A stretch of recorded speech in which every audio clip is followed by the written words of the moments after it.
Good morning. Good morning. We're ready for our morning prayer. We are reading still from the Untethered. So like I said, I think we're going to stay with this book for a while for our morning prayer. I just love it. Every time I read it, I swear I have written on every single page of this book. Every time I read it, I get something new. And I am knowing that with the reading of this book, we are able to let go more and more of what causes us suffering, which every spiritual teacher, a true spiritual teacher, will say the cause of suffering are the thoughts in your mind, which is interesting, isn't it? Because it's so easy to say, well, the cause of my suffering is the fact that my child is sick.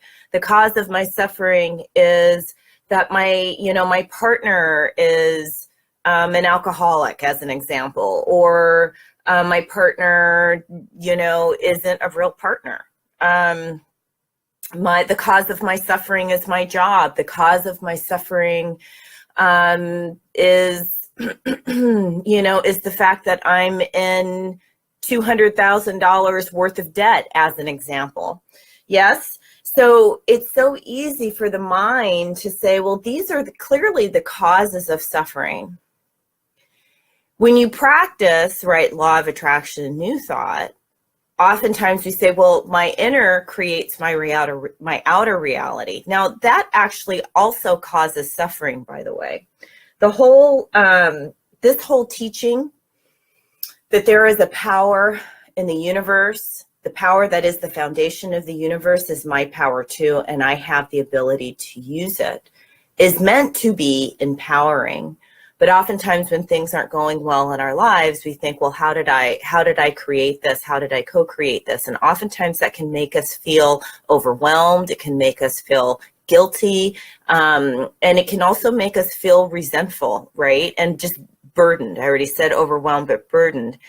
And the reality is that teaching is meant to help you to make an internal shift so that you can get out of the emotional hole or the financial hole or the relationship hole that you are in. So I just want you to think about it that way. And so with all of this, right, so all of these things are going on in my experience, and the spiritual teachers will say, it is really your thoughts about what's going on, about the sickness, about the relationship, about the finances, about the career, about your health. It's your thoughts about the health, about all of this stuff that is causing suffering. And remember, we talk about this a lot in classes and when we work together one-on-one, that, oh my gosh, I lost my train of thought. You know what? I need some coffee. It went right out of my head. So it'll come back. And if it's always important, it comes back. So I hope you are having a good morning. And I did get lots of sleep. What was I thinking about? Anyway, it will come back. It's something that we talk about all the time. Anyway, it went right out of my mind. My mind is on the loose today. So anyways, we're looking at this part in the book about still working on the voice in your head. And, oh, I know what I was going to say. I talk about this all the time. Thank you. That we are meant to have pain here on the plane, on this earth plane. Byron Katie, who I believe is an enlightened and awake being. And what I love about her is that she's a grandmother, she's a wife, she's been married like 3 times. And for a while, she had this very painful eye condition. It sounds excruciating. Her corneas were dissolving and they had to put salt water in. When you talk about it, it just sounds awful. And yet, with the pain, there was still joy. There was still connection. She was not opposed to what is happening. In other words, this is what's happening. And eventually, they were able to get the condition taken care of. But for a while, she lived in a lot of pain. And so when we have thoughts that say this should not be happening, those thoughts are actually creating suffering. So take a deep breath and sigh it out. Now I know I can feel the mind is fighting, right? The body is fighting. I can feel all these, yeah, but, yeah, but, yeah, but. Well, I'm going to give you another term. What if? What if the thinking is causing the suffering? My thinking about this situation is perpetuating the suffering. What if that's true? What if? And if my thoughts, I don't want to say if my thoughts changed, but if I stopped thinking about it, and if I just experienced it, hear me now, because this is very different. I'm not talking about positive thinking. I'm not talking about, turning it around and looking at it from a positive point of view. That's very difficult to do when somebody in your life is ill or when things are seriously not going well. That's just, we're not being realistic. What the spiritual teachers are telling us is that we stop thinking about it. So take a deep breath into that and exhale it out. You stop thinking about what should and shouldn't be happening.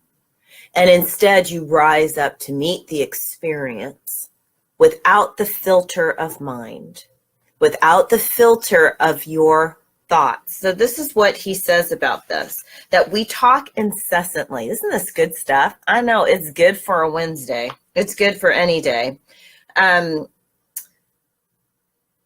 In fact, so he's talking about the voice, and he says the only way to get your distance from this voice is to stop differentiating what it's saying. Stop feeling that one thing is you and the other thing is not you. We talked about this yesterday. If you're hearing it talk, it obviously is not you. So take a deep breath into that and sigh it out. If you are the observer, then you are not that thing that is talking. Okay, it's just an echo. It's like an echo chamber up in here. All right. You are the one who hears the voice. You are the one that notices that it's talking.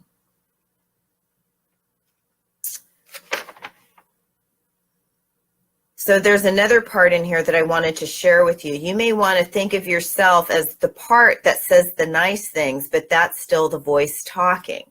So you have the voice that's going on, on both sides, right? And you think you're the nice part. You're neither. So we want to stop thinking about what's going on and rise up to meet the challenge. And he says, the truth is that most of life will unfold in accordance with forces far outside of your control. Now, I know this is the antithesis to we're creating every moment of our reality. But the truth is that, things are going far outside your control, regardless of what your mind says about it. There are billions of things going on in this world. You can think about it all you want, but life is still going to keep on happening. So, for example, you cannot stop the sun from rising, right? Just by thinking about it. Yes? He says your thoughts are simply making you feel better or worse about what is going on now and what has gone on in the past or what might happen in the future. Eventually, this is important, you will see that the real cause of problems is not life itself. It's the common mind, it's the commotion the mind makes about life that really causes the problems. And then he goes on to say, I'm on page 12, that what our thinking does is it creates a reality for us that we can tolerate and that we feel like we're in control of.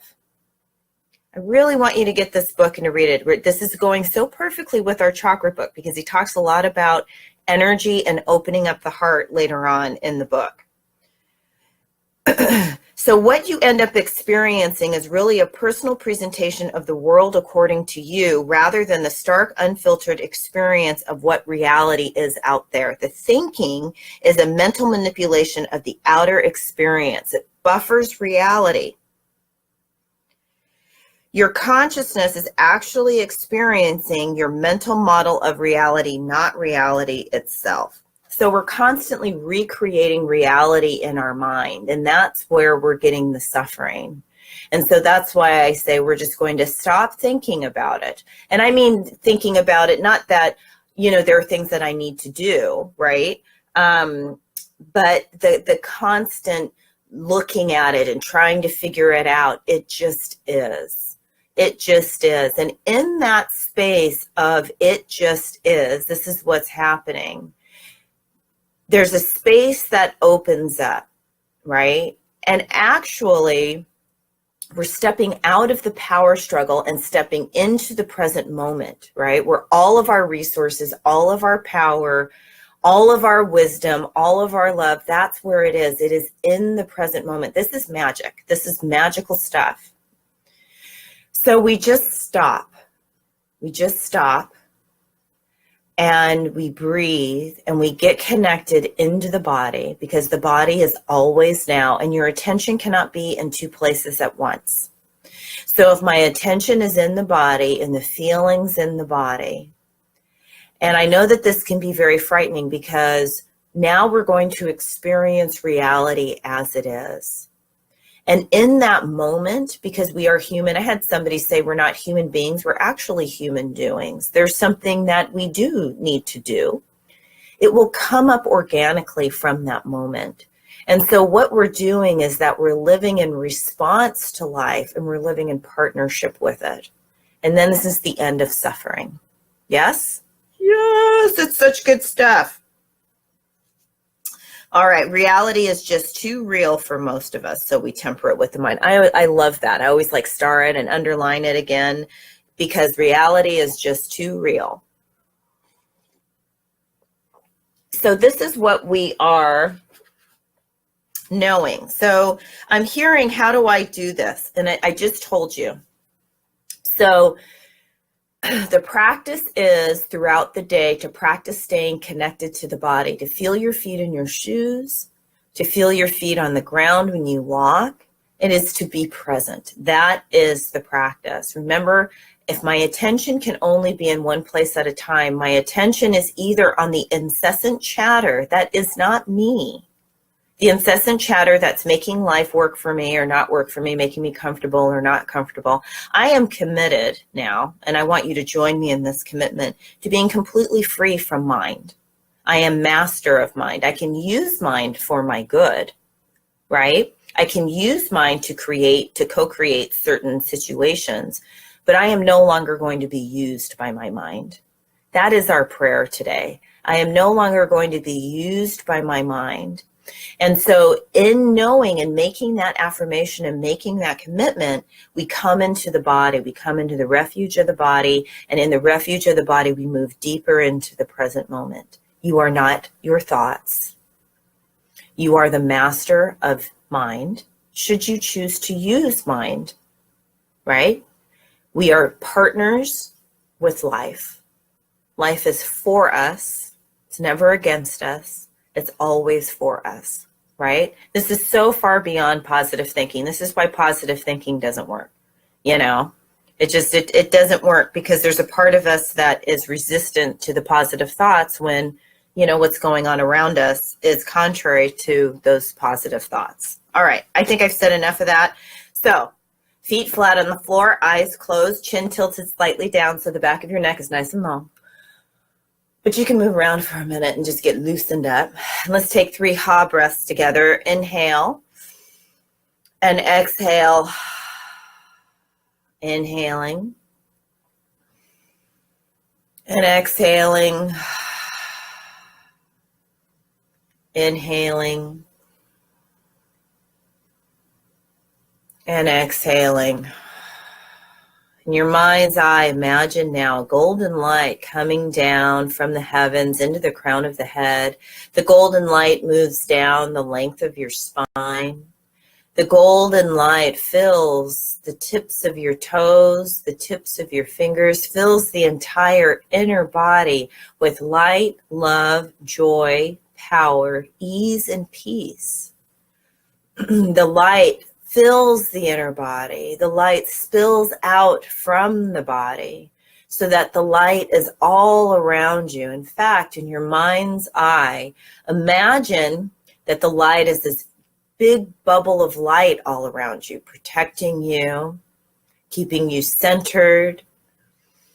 so that the light is in you, it's all around you, and it's moving through you. And so we breathe into this light. And as we breathe into it, it becomes brighter. It becomes lighter somehow as we breathe into it. As we use this meditation as a way to connect more deeply with our source, with the life that lives us, the life that breathes us.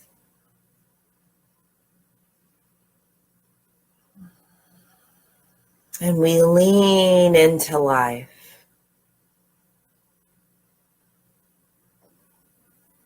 And all the thoughts about all the stuff that's going on, it's just nonsense. It's just chatter. And so this is what we are knowing. We are releasing ourselves from being used by our personal mind, by being used by the collective mind, by the cultural mind. We release ourselves from that right now. And in releasing ourselves from those thoughts, from that mind control, from releasing ourselves, we experience more freedom, more ease, and more peace. We come home to ourselves and releasing from the thoughts. And so we rest in this peace. And we make a commitment to our own peace. We make a commitment to our peace, to our power, and to our own prosperity.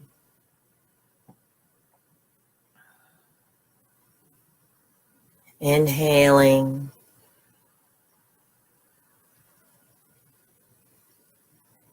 Exhaling.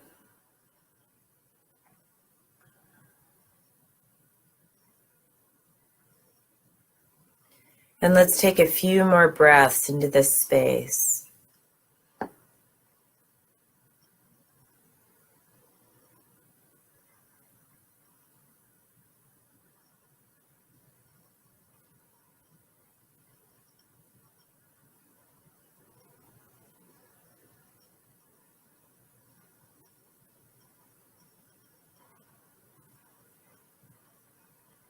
Beautiful. We are coming home to ourselves. We are the master of our own mind. And we are spiritual warriors, standing up to the universal consciousness, the egoic mind. We don't have to hear it. We don't have to listen to it. We can just be. And we give thanks. We give thanks to the life that lives us, to the life that breathes us. We give thanks for this time, for this awareness, for this space, for this breath. We give thanks for each other and for this community,